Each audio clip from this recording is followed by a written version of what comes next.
따라서 하십시다. 내 집을 채우라. 한 번 더 내 집을 채우라. 할렐루야. 올해 우리 교회의 기도 제목입니다. 목표입니다. 올해 이 성전이 채워지는 놀라운 역사가 있게 될 줄로 믿습니다. 지난주에 이 말씀을 함께 나누면서 이 내 집을 채우기 위해서 가장 중요한 것이 있다면 강권하는 것이다 말씀을 했습니다. 여러분, 강권이라고 하는 것은 타협하는 것이 아니에요. 강권은 정말 강하게 권면하는 것입니다. 할렐루야. 강하게 권면하기 위해선 그 사람이 강해야만 됩니다. 영적인 권위가 있어야만 됩니다. 강하게 권했는데 민망할 때가 있어요. 너나 잘해 라고 할 때가 있잖아요. 그런데 영적인 권위가 있게 되면 순응하게 되어 있어요. 할렐루야. 여러분, 우리가 권하기 전에 먼저 기도로 성령의 충만함이 우리에게 있어야 되고, 그 영적인 권위를 가지고, 여러분, 그 권위는 누가 주시는 것이냐? 하나님이 주시는 거예요. 믿습니까? 그 주님께서 주시는 권위를 가지고 우리가 강권해서, 그래서 그 우리 사랑하는 식구들을, 우리 이웃들을 데려다가 이 집을 채워야 한다라고 하는 사실이지요. 할렐루야. 강권이라고 하는 것은 조금 다른 말로 얘기한다면 억지로라도 여러분 권해서 데리고 와라 라고 말씀하고 있어요. 새번역 성경 다른 성경에 보면 강권을 억지로라도 라고 그렇게 번역이 되어 있는 것을 볼 수가 있습니다. 조금 더 직설적인 그런 표현을 한다고 한다면 수단과 방법을 가리지 말고 데리고 와서 이 집을 채우라라는 거예요. 꼭 그렇게 이야기해야만 되나? 수단과 방법을 가리지 말아야 되나? 라고 그렇게 말씀하실 수도 있어요. 그러나 우리가 왜 그렇게 해야만 되는가 하면 그 영혼이 중요하기 때문이다 라는 것입니다. 할렐루야. 영혼보다 더 중요한 것이 있어요? 없어요. 영원한 생명을 얻는 것보다 더 우선이 되는 것 없다라고 하는 사실이지요. 할렐루야. 영원히 살아야만 되는 것입니다. 그러기 위해서 여러분, 그가 주님 앞에 서야 된다는 사실이지요. 이것은 우리의 삶의 최우선순위임을 믿으시기를 바랍니다. 할렐루야. 그러면 이제 우리가 이 성전을 채우기 위해서 우리가 어떻게 해야 할까? 오늘 우리가 이 말씀을 통해서 주시는 교훈이 있다면 첫째로 이제는 가야 된다라고 하는 것입니다. 여러분, 이 성전을 채우기 위해서 어떻게 하자? 가자라고 하는 거예요. 오늘 말씀에 보면 임금이 큰 잔치를 베풀고 초청장을 보냈어요. 초청장을 보냈다라고 하는 것은 뭐 하라는 얘기예요? 오라라고 하는 거지요. 아무에게나 초청장을 보내지 않잖아요. 우리가 결혼식 하면 다 초청장 보내잖아요.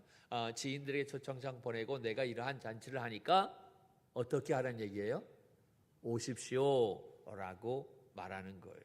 여러분, 16절 보면 누가복음 이제 14장 16절 보면 이렇게 되어 있어요. 시작. 이르시되 어떤 사람이 큰 잔치를 베풀고 많은 사람을 청하였더니, 청하였다라고 얘기하죠. 잔치를 베풀고 청했다. 초청장을 보내서 청했다. 이것은 오라라는 이야기인 것이지요. 그런데 이 주인이, 이 임금이 혹시나 몰라서 또 잊어버릴 수 있어요, 없어요? 잊어버릴 수 있어요. 잊어버릴까 봐 누구를 보내냐면 종을 보냅니다. 종을 보내서 모든 것이 다 준비되었으니 오십시오 라고 재차 청했던 것을 볼 수가 있어요. 그럼에도 불구하고 그 청함에 사람이 왔어요?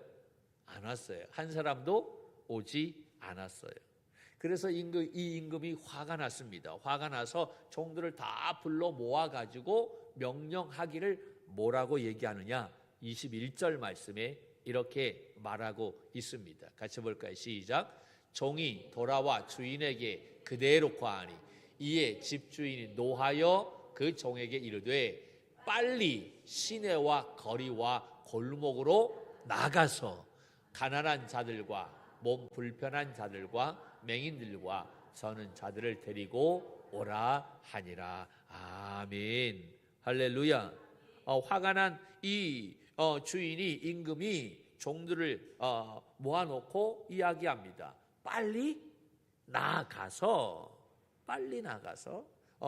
거리와 골목으로 가서 사람들을 데리고 와라라고 하는 거예요. 근데 그 사람들이 어떠한 사람입니까? 맨 처음에 초청을 받지 못했던 사람들이었어요.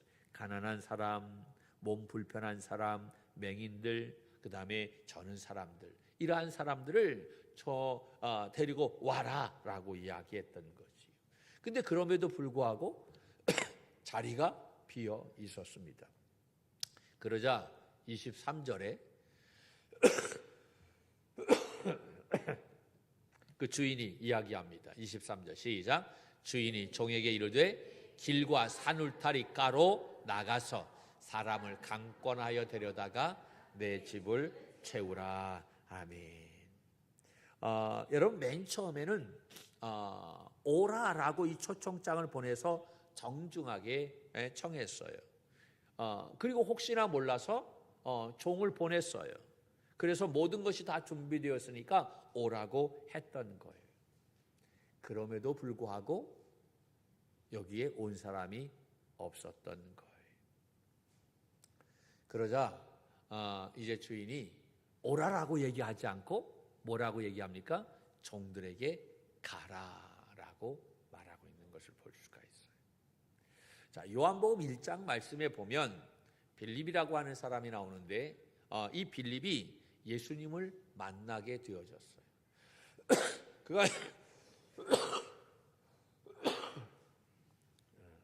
그가 예수님을 만나서 대화하다가 이분이 메시아구나라고 하는 것을 알게 되어졌어요. 그러자 그는 그의 친구에게 달려가서 뭐라고 얘기하냐면 그의 친구 나다나엘에게 야, 내가 메시아 만났어 라고 그렇게 말을 합니다. 그랬더니 그 나다나엘이 그 빌립에게 뭐라고 얘기하냐면 야, 나사렛에서 무슨 선한 것이 나올 수가 있겠느냐라고 그렇게 말을 했던 거예요. 나사렛이라고 하는 동네는 아주 작은 동네였어요. 알려지지 않은 곳이었어요. 그런데 그곳에서 무슨 메시아가 나올 수 있겠느냐? 구원자가 거기에서 나올 수 있느냐? 나온다고 하면 예루살렘이나 뭐 이런 데서 나올 수가 있겠지. 우리나라로 얘기한다면 서울에서 나오지 어떻게 저 촌동네에서 나올 수가 있겠느냐라고 그렇게 말을 했던 거예요. 그러자 그 빌립이 그 자기의 친구 나다나엘에게 뭐라고 얘기하냐면 그래? 야, 그럼 너 와봐 라고 이야기했다. 네가 직접 와서 보면 될 거 아니야. 와서 보라 라고 그렇게 말합니다. 그러자 그 나다나엘이 그 빌립의 말을 듣고 직접 와서 예수님 앞에 왔던 거예요. 그리고 예수님과 대화를 합니다. 대화하다 보니까 진짜 이분이 누구다라고 하는 것을 깨달아요. 메시아다라고 하는 것을 깨닫게 되어져요. 그리고 그는 그 자리에서 예수님의 제자가 되었던 것을 볼 수가 있어요. 이것이 요한복음 1장의 말씀이죠. 그 나다나엘이 바로 누굽니까? 바돌로메라고 하는 제자입니다.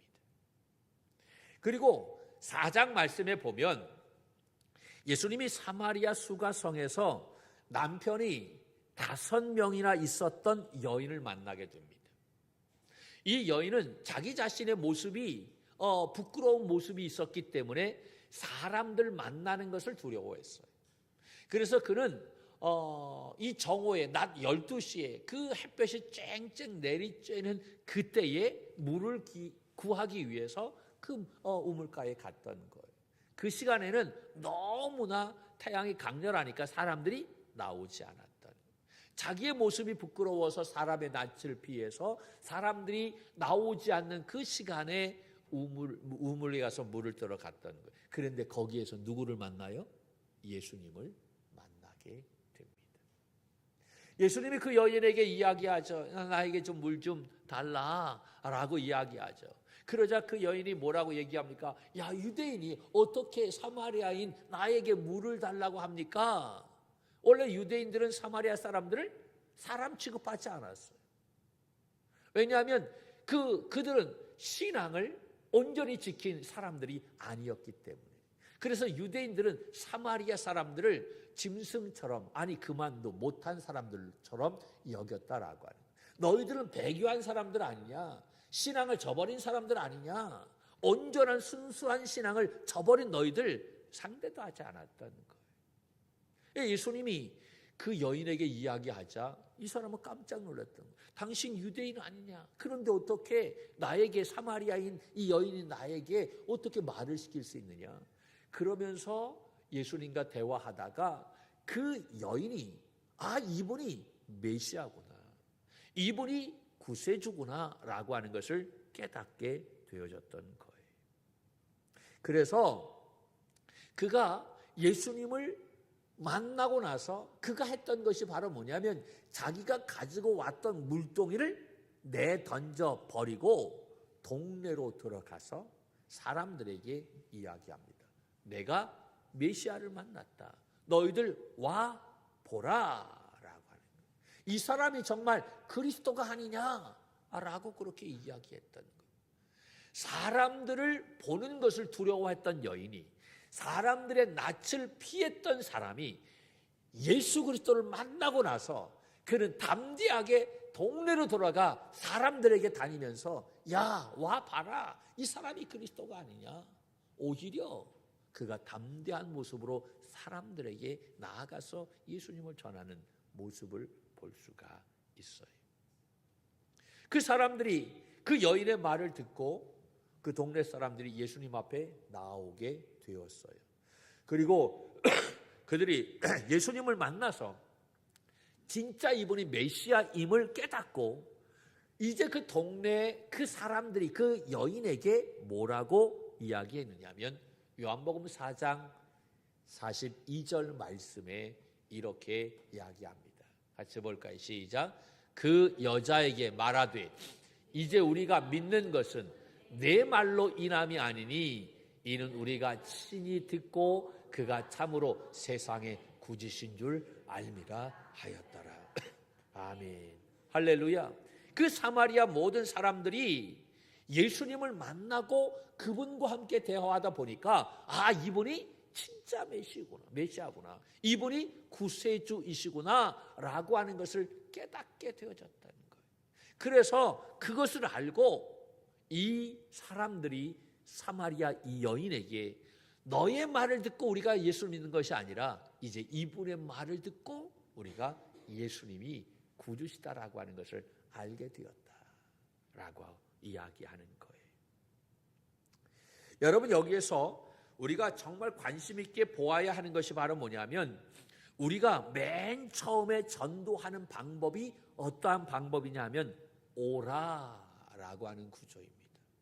와 봐라 라고 하는 거지. 오늘 이 자리에 앉아 계신 분들은 이 오라라고 하는 이 말을 듣고 나온 분들입니다.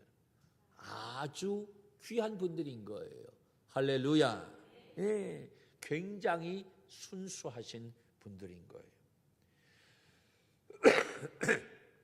그런데 이제 우리가 알아야 할 것은 우리처럼 와 봐라 라고 하는 말을 듣고 이렇게 순수하게 교회에 나와 앉아 있을 사람은 이제 없다라고 하는 거예요. 왜냐하면 이미 예수 믿을 만한 사람들은 거의 다 믿고 있기 때문이다 라는 사실이죠. 이제 아직도 나오지 않은 사람들, 그 사람들은 어떠한 사람이냐? 우리가 오라고 해서 순수하게 그 말을 듣고 나올 사람들이 아니다라고 하는 거예요. 이들은 우리가 이제 직접 가야만 합니다. 가서 어떻게 해야만 됩니까? 강권해야만 됩니다. 그래도 올까 말까 합니다. 뭐 세상 말로 멱살을 잡고 흔들고 그래 끌고 나와야 돼. 그래도 뭐 올까 말까 하는 사람들. 그러므로 우리는 지금까지 수동적으로 앉아서 오라라고 했다고 한다면 이제 우리는 직접 가야 합니다. 그리고 강권해야만 합니다. 그것은 이 세상이 그만큼 완악해졌다라는 이야기예요. 사람의 마음이 악해졌다라는 것입니다. 그래서 우리가 앉아서 와 라고만 할 수 없다. 그 말을 듣고 올 사람이 없다라고 하는 거죠. 그러므로 이제 우리의 전도 방법이 달라져야 됩니다. 수동적으로 오라라고 하는 이 구조에서 적극적으로 이제 우리가 가야 된다라는 사실이지. 우리 모든 성도님들이 이제 가기 위해서 어떻게 해야 되느냐? 우리가 예비 신자를 다 작정하고 기도하는 가운데 작정해야만 됩니다. 예비 신자는 많이 적을수록 좋습니다. 최소한 우리 한 사람이 7명 이상을 우리가 적어서 낼 수 있기를 간절히 바랍니다. 그리고 그 사람을 나 혼자 기도하는 것이 아니라 우리가 다 함께 그 명단을 공유하고 우리 함께 기도하려고 합니다. 그리고 난 다음에 우리가 가서 담대하게 강권하는 것입니다. 그리고 데리고 나오는 것입니다. 이제는 그들이 올 때까지 기다릴 수 없어요. 왜냐하면 그만큼 때가 악하기 때문에, 그만큼 주님의 오심이 가까이 왔기 때문이다라는 것입니다. 이제 우리 교회는 날이 풀리면 3월 달서부터 우리가 어떻게 할 것이냐면 주일 예배 드리고 난 이후에 식사하고 난 후 우리 모든 교인이 어린아이서부터 어른까지 다 전도하러 나갈 거예요. 송내역전에 그리고 이 지역에 나가서 전도할 것입니다. 이 전도는 어느 것보다도 우선되어야 합니다. 선교회 모임, 친교, 부서, 셀 모임, 여러 가지 많은 그러한 모임들이 있을 텐데, 그러나 이것은 전도한 이후의 모임을 가져야 합니다. 여러분, 함께 집중하게 될 때에 역사가 배로 나타나게 되는 줄로 믿습니다. 여기에는 이제는 예외가 없다라고 하는 거예요. 왜냐하면 이제 우리 교회는 전도 중심적인 교회로 나아가야 될 것입니다. 우리가 정말 온 마음을 다해서 각 개인이 산발적으로 하는 것이 아니라 이제 집중해서 함께 역사하게 되어질 때, 힘을 다하게 될 때 더 놀라운 큰일이 이루어질 수 있는 줄로 믿습니다. 할렐루야. 이제 오라라고 하는 전도 구조가 아니라 이제 가라라고 하는 전도 구조로 바뀌게 되어질 때 이 성전을 채울 수가 있다라는 것입니다. 할렐루야. 두 번째로 이 성전을 채우기 위해선 인가기도 되어야 합니다. 여러분, 인가기도가 바로 뭡니까? 온 가족이 하나님을 믿고 구원받는 것입니다. 우리의 가족이 하나님을 경외하는 가정이 되는 것입니다. 여러분, 이것보다 더 큰 축복이 어디 있겠습니까? 우리 청지기 모든 성도들의 가정이 신앙의 명문 가문이 되기를 주님의 이름으로 간절히 축원합니다. 할렐루야. 그러기 위해서 먼저 우리의 자녀들의 구원을 위해서 기도하고 여러분 강권하는 부모들 되기를 간절히 바랍니다.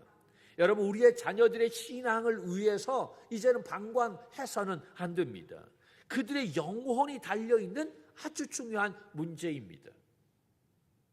우리가 다른 것에 대해서는 굉장히 철저한데 안타깝게도 신앙 문제에 대해서는 너무나 관대하다라는 것입니다. 우리가 신앙은 자유라고 얘기합니다. 스스로 알아서 해야만 된다라고 얘기하죠. 그래서 강제적으로 하면 안 된다라고 말합니다. 그러나 여러분, 여기에 속아서는 안 됩니다. 이건 사단이 우리에게 여러분 속이는 전략 중에 하나인 것입니다. 처음부터 자기가 스스로 알아서 이 신앙생활 하는 사람 어디 있습니까? 제가 모태신앙인데, 모태신앙은 여러 가지 못된 신앙이다, 모태신앙이다, 모태 뭐 이것 좀 하십시오. 그럼 나 못해. 일단은 다 알기 때문에 아주 그런 못해. 아주 힘들어요. 이 모태 신앙이. 제가 알지요. 근데 이 모태 신앙은요, 내가 태어나니까 나의 의지와는 상관없이 교회 나오게 되어졌어요. 이게 우리의 모습 아닙니까? 어머니의 신앙, 부모의 신앙으로 말미암아 내가 신앙생활을 하게 된 거예요. 그리고 끊임없이 우리 부모님이요, 뭐라고 얘기하냐면 신앙생활 잘 해야 된다. 아니 평일보다도요, 주일은요 더 빨리 일어나야 돼. 그게 되게 싫었어요. 아침에 부모님들 새벽기도 갔다 오셔서 얼마나 뭐 이렇게 저기 하시는지 몰라요. 야, 오늘은 주일이다. 예배당 가야지. 그러면서 더 서둘렀어요. 아니, 주일인데 좀 더 많이 자야만 되잖아. 그런데 주일은 더 일찍 깨웠어요. 아침 먹고. 그리고 여러분, 그때는 어린이 예배가 어른 예배보다 더 빨랐잖아요. 9시에 드렸잖아요. 그러니까 늦지 않게 빨리 가야만 됐던 거예요. 뭐 옛날 시골이 뭐 교회가 가까웠습니까? 멀리 있었지. 근데 우리 집은 가까이 있었어요. 그리고 아주 우리 부모님이 우리 신앙을 위해서 굉장히 애썼던 것을 볼 수가 있어요. 신앙생활 제대로 못했다 그러면 얼마나, 세상 말로 얘기한다면 잔소리라고 얘기해야 되겠지요. 다른 것은 그냥 잘 넘어가셨는데 신앙에 대해서만큼 아주 철저하셨어요. 여러분, 그 부모님의 그 신앙으로 말미암아 우리가 예수 그리스도를 믿게 된 것이고 내 신앙이 자라게 된 것이고, 할렐루야, 이게 얼마나 놀라운 축복인지 몰라요. 제가 가만히 생각해 봐요. 만약에 우리 부모님이 신앙생활을 하지 않고 나를 교회로 이끌지 않았다고 한다면 내가 스스로 신앙생활을 했겠는가? 아마 절대로 안 했을 것 같아요. 내 모습 가지고. 그리고 일반 그냥 평신도로 이렇게 살게 되면 굉장히 말썽만 필 것 같으니까 아싸리 나를 그냥 목사로 그냥 이렇게 세워 놓으신 것 같아요.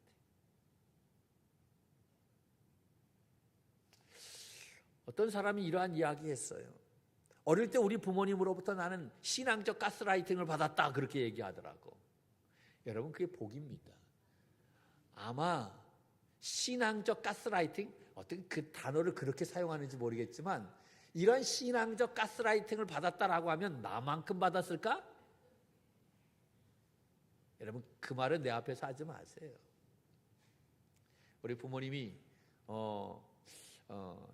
그거에 대해서 굉장히 많이 뭐 화를 내지 않으세요. 이래야 된다. 두 가지였어요. 저희 어머님이. 하나는 형제 우애.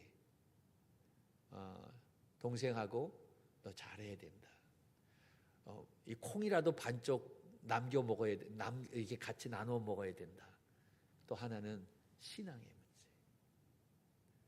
문제. 너는 기도하다 난 아들이니까 너는 주의 종이 될 거고, 그리고 너는 사꾼이 되어져서는 안 된다. 그래서 사꾼하면 제가 이 몸에서부터 이게 사꾼 소리가 나게 되면 이 몸에서부터 뭔가가 이렇게 쫙 올라오게 됩니다.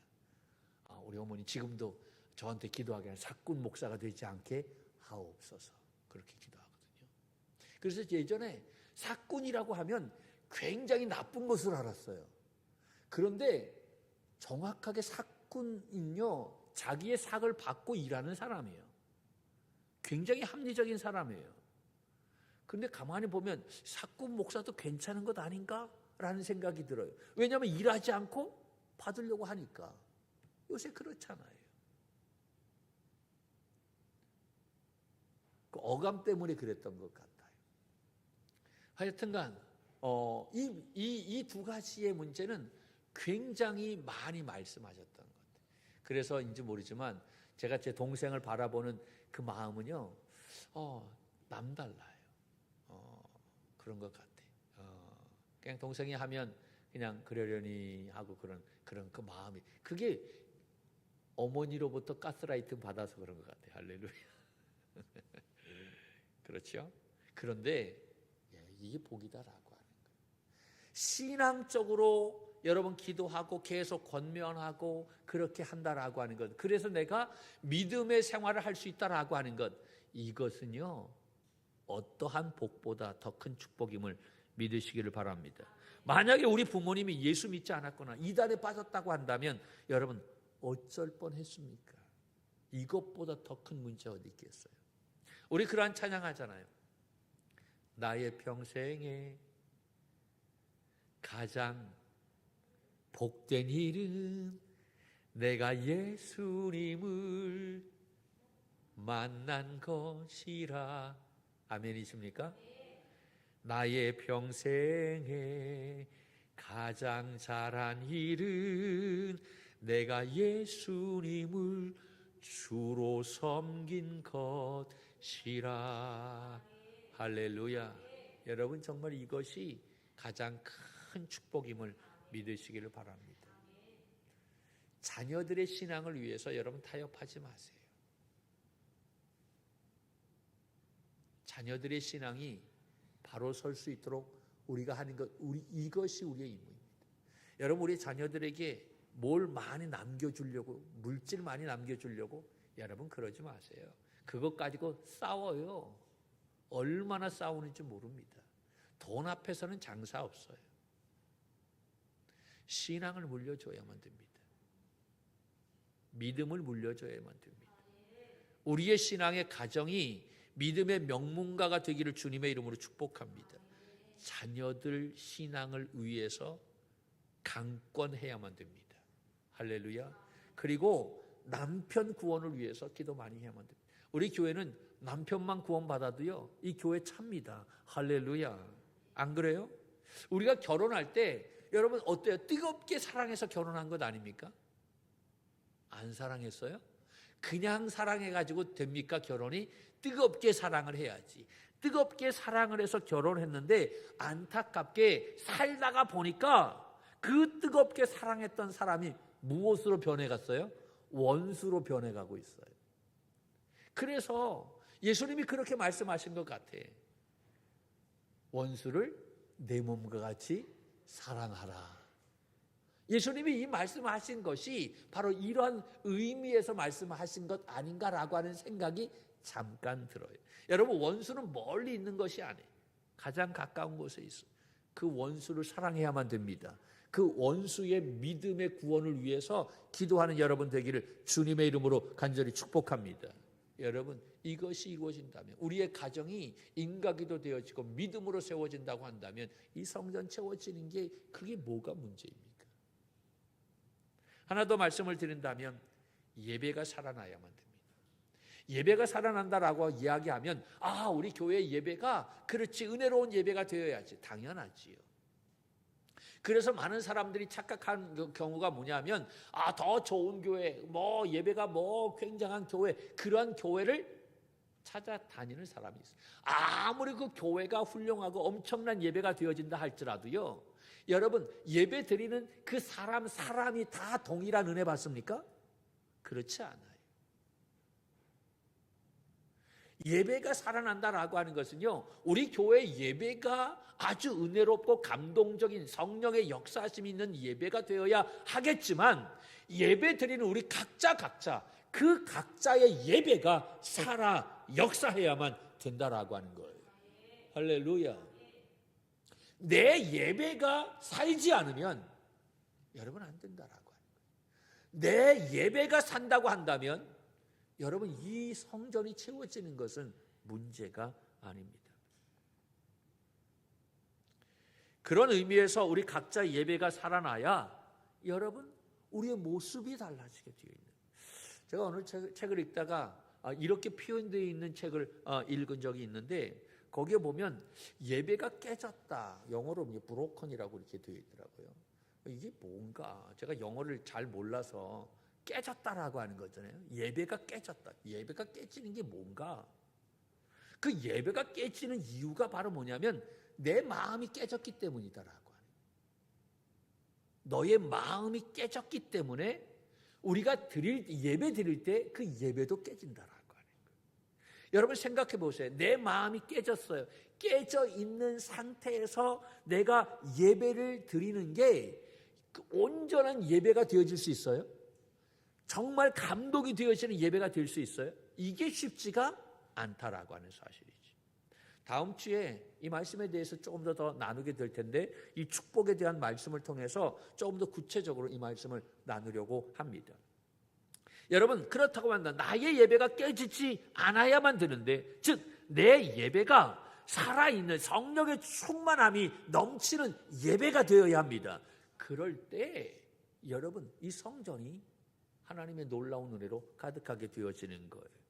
내 예배가 살기 위해선 중요한 것은 첫째로 여러분 좀 늦지 마세요. 예배 늦는다? 그러면서 내 예배가 어떻게 여러분 살아있는 예배가 될까요? 그리고 또 내 예배가 살기 위해선 앞자리로 나오세요. 우리가 아이들한테 공부할 때는 앞자리 나가서 해야 돼. 여러분 딱 보면요. 공부하는 아이들은요. 태도가 달라요. 예배하는 태도가.